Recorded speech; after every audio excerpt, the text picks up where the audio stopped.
Hey, what's going on YouTube? This is Clay with the Clay Way here in Grand Rapids, Michigan, and Clay's AC and Auto Repair and Accurate Engines. So today I came across something rather interesting. We're going to see how it turns out. So this is the first series of a blog.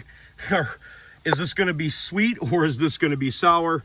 We don't know, but check out what I did, what I bought, and we'll talk about what's going on. So what we've got going on right here is a 2002 Polaris Genesis 1200i. So this is direct fuel injection, and it doesn't run, it doesn't turn over. But if you can tell from looking at this thing, it's in really good condition. I got all this paperwork. Somebody had a little problem with the battery. That might be the cause for our situation, maybe not. This thing only has 40 hours on it, and for it and the aluminum trailer, I gave $800. Okay, so I know what you're thinking. You bought it, doesn't run. Well, and Mr. Rogers, do you know anything about jet skis? I really don't. I know more about two-strokes. I know about car engines and stuff like that.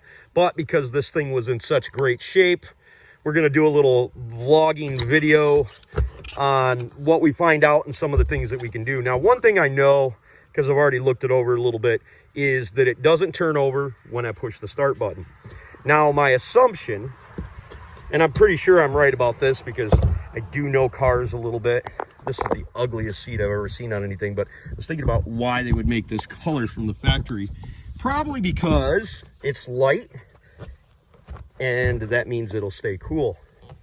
Well, down inside here is a solenoid, and what I did was I took my own little power probe and I pulled off the little plug right here and I tested it. When I push the button, I get 12 volts, but I have no ground.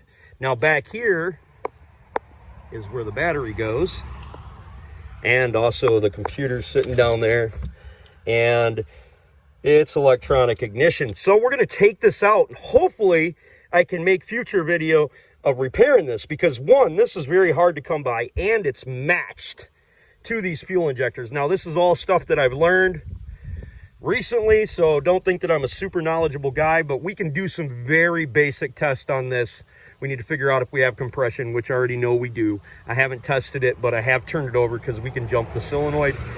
To turn it over, I wanted to make sure the engine wasn't locked up before I bought it, because that becomes big problems. But from everything that I'm looking at, it's probably this. So I'm going to take out this, what's called EEM, if I'm correct on my verbiage. We're going to take this out. I'm going to take it apart and look at it, see if I have burned diodes, because back, remember here, I told you about the battery. And that looks like that contacted something. Now, it probably should have blown the fuses or the circuit breakers that are located right here. And if these circuit breakers were popped, these little deals would pop out. They weren't popped, and it still doesn't turn over. And we just took a screwdriver and jumped it from here to here when we had a good 12-volt battery on it, and turned it over. It turned over good.